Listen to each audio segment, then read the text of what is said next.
Hello viewers, আসসালামু আলাইকুম। Welcome to my channel. আজকে আমি হাজির হয়েছি কিভাবে বাচ্চাদের স্কার্ট প্লাজো কাটিং আর সেলাই করতে হয় তার ভিডিও নিয়ে। তো চলুন আমরা এটা কাটিং করি। আমি এটা 1 বছরের বাচ্চার জন্য বানিয়েছি। আমি প্রথমে প্রিন্টের কাপড়টা 2 ভাঁজে ভাঁজ করে নিয়েছি, আর তারপর ডায়াগোনালি বা কোনাকুনি 4 ভাঁজে ভাঁজ করে নিলাম। ভাঁজ করার পর আমি উল্টে নিয়েছি। উল্টে নেওয়ার পর উপর থেকে 6 ইঞ্চি পরিমাণ, আমার কোমর যেহেতু 22 ইঞ্চি পরিমাণ, সেজন্য আমি এখানে 6 ইঞ্চি পরিমাণ মার্কিং করে নিলাম।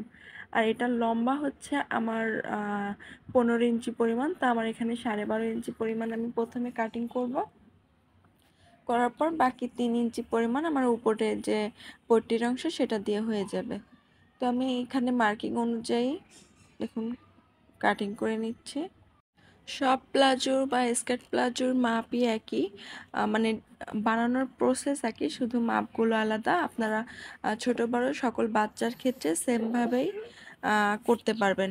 আমি এখানে এখন নিব হায়ের অংশ। আমি উপরে 3 ইঞ্চি পরিমাণ বা 2 ইঞ্চি পরিমাণ বাদ দিয়ে নিলাম।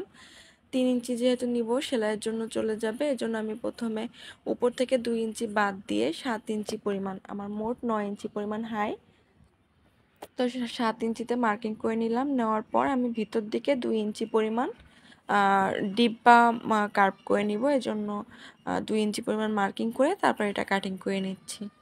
আমার হাই হচ্ছে 9 ইঞ্চি পরিমাণ, আমার উপরের পার্টে 2 ইঞ্চি পরিমাণ থাকবে, এজন্য আমি 2 ইঞ্চি বাদ দিয়ে 7 ইঞ্চিতে মার্কিং করে কেটে নিয়েছি। এখন দেখুন আমার দুই পার্টটা কমপ্লিট হয়ে গেল, মানে দুইটা পায়ের অংশ কমপ্লিট হয়ে গেল। এখন আমি উপরের যে পট্টির অংশ সেই পট্টির অংশ কাটিং করব।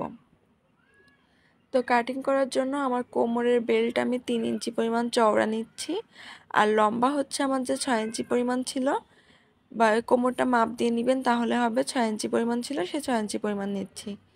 24 ইঞ্চি হচ্ছে থাকবে, সেখানে আমার সেলাই করে 22 ইঞ্চি পরিমাণ অবশিষ্ট থাকবে।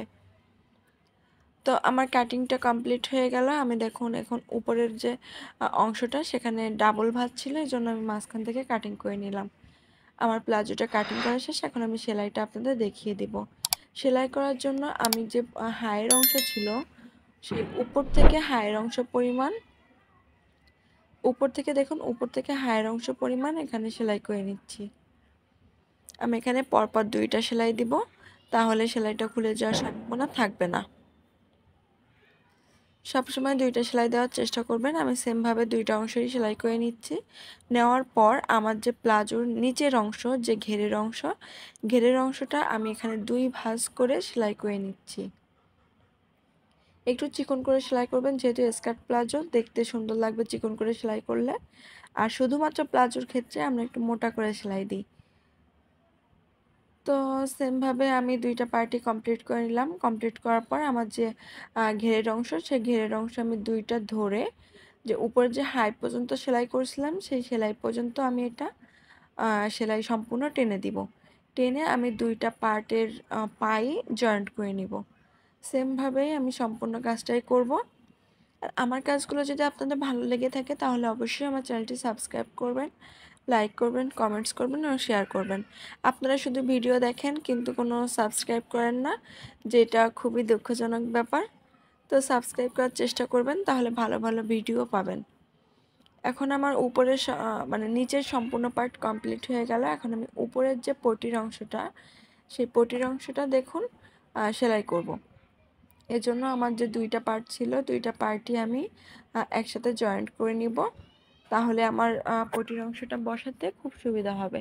একটা একটা করে জয়েন্ট করলে আমার অসুবিধা হতো, বা উপরে রাবার বসাতে অসুবিধা হতো, এই জন্য আমি 2টা পার্টই একসাথে জয়েন্ট করে তারপর হচ্ছে এটা সেলাই করে নিব।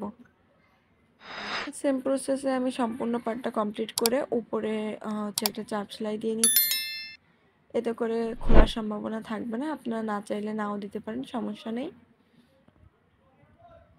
এখন আমি আপনাদের যে বাকি সাইডটা ছিল সেটাও সেলাই করে নিচ্ছি। সেলাই করার পর এখন এইটা আমি যে আমার নিচের পার্টটা ছিল বা যে ঘেরের অংশ ছিল সেই ঘেরের অংশের বরাবর এটা জয়েন্ট করে নেব। ঘেরের অংশের মিড পয়েন্টে যে অংশটা ছিল সেইখানের বরাবর এটা যে জয়েন্টের অংশ সেটা আমি জয়েন্ট করছি। সেমভাবে আমি পুরো কাজটা করে নিয়েছি। এখন আমার যে রাবারটা চওড়া হচ্ছে আমার হাফ ইঞ্চি বা অর্ধেক ইঞ্চি যেটা বলে 1 ইঞ্চির অর্ধেক সেটা, আর লম্বা হচ্ছে 6.5 ইঞ্চি। এখন আমি দুইটা জয়েন্ট করে নিচ্ছি। 6.5 ইঞ্চি বা 6 দুগুণে 12, 13 ইঞ্চি পরিমাণ আমার এখানে। 2 ভাগের 1 ভাগ হচ্ছে 6.5, সেই 6.5 আমি দেখাই দিলাম। এখন আমি কোমরের অংশে রাবারটা বসিয়ে নিব। যেভাবে সব সালোয়ারের রাবার বা বাচ্চাদের যে বুকে যে কাজটা করি আমরা রাবার দিয়ে ড্রেস বানানোর ক্ষেত্রে, সেভাবে যে রাবারটা বসাই সেইভাবেই রাবারটা বসাই। সম্পূর্ণ কাজটাই আমি এইভাবে করে নিব। আমার প্লাজোটা কমপ্লিট হয়ে গেল। দেখুন কেমন হয়েছে। Thanks for watching. আল্লাহ হাফেজ।